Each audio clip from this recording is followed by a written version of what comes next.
question about this idea of pilgrimage studies, Yes. where it's where we're maybe appropriately existing in this liminal space where many people, many scholars are sort of coming from different disciplines. And I think historically this has been important. And yet it seems that we are forging some path forward as our own discipline. Because I think we do see, it's almost like we have come to a place where we're seeing the academic disciplines through the lens of pilgrimage. And I'm wondering, are we reaching a point where this is going to be formalized? Will going forward, will we have sort of our own space rather than it being kind of a style, like we study pilgrimage, but it's, within medieval studies or within history or pilgrimage or anthropology? Will we be able to be sort of fully identified in our own academic home? Yeah, that's interesting because it can be quite disjointed and peripheral to some things. And then you'll get a cluster around a particular discipline like anthropology, where they seem to have coalesced really well together. Will we get our own space? I think there was a Centre for Pilgrimage Studies at York University. So something could have coalesced around that, but it then sort of became a broader Christian centre, even though the Pilgrimage Centre still notionally exists. I think it would probably, a step forward in that direction would be if we had a clear body, society, learning something or another. So there are certainly networks around anthropology, and then the historians will be involved in whatever their history societies are, whether it's period or theme specific. But there is no society for the study of pilgrimage.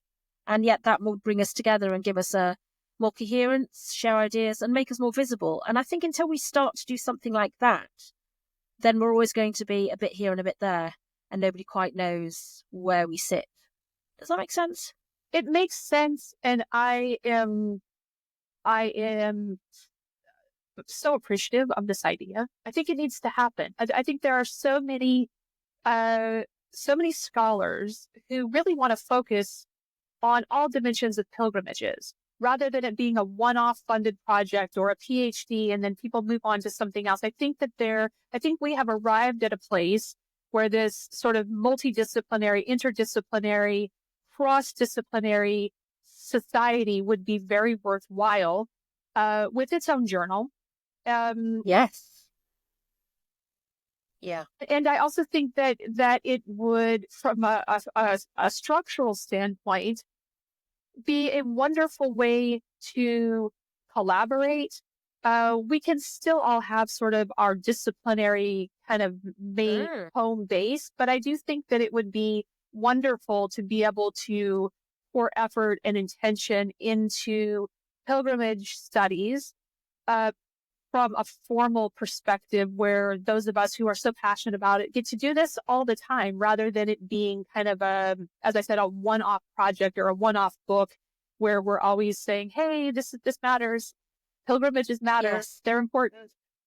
Absolutely. Because you always end up at conference being the one paper on pilgrimage on some other theme. So like a medieval war thing, or exactly about 20th century tourism. And if we could all sort of come together more often, that would be so beneficial.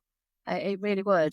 Yes, absolutely. And obviously there are existing things to draw on. So I mentioned York, but obviously in Virginia, William and Mary, there's the great pilgrimage program and things that George Green has set up. But something that spanned further than that and brought those things together, I think would still work really well. I think we're setting ourselves a challenge, aren't we? Setting ourselves a challenge. We're saying, here's the next decade. This is, in very corporate terms, we have a vision, a 10-year vision.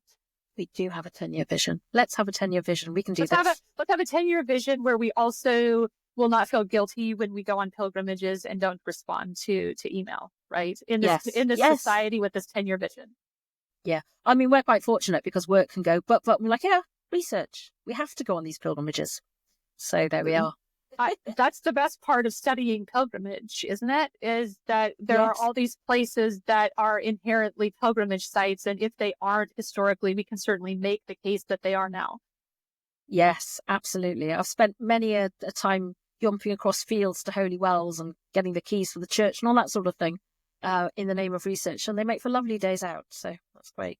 Yes, lovely days out, and also the real experience of sort of being a pilgrim and having to overcome challenges to get to that sacred site. Yeah, absolutely. Yeah, the more remote ones, harder to reach. Yes. One last question: where Yes. I can also look up the publisher of your book, but could you tell us where we'll be able to find it at the beginning of March?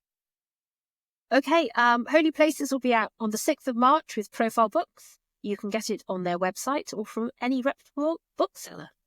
Excellent. I look forward to reading it in its entirety, and I really appreciate you being here as the first guest on Psychology of Pilgrimage. No, thank you for having me. It's been absolutely great. I could talk to you for hours. And we probably will have time to talk for hours, and I look forward to more conversations around war and pilgrimage, because that is an area where our paths are overlapping in the near future. Absolutely. Yes, they are. Absolutely.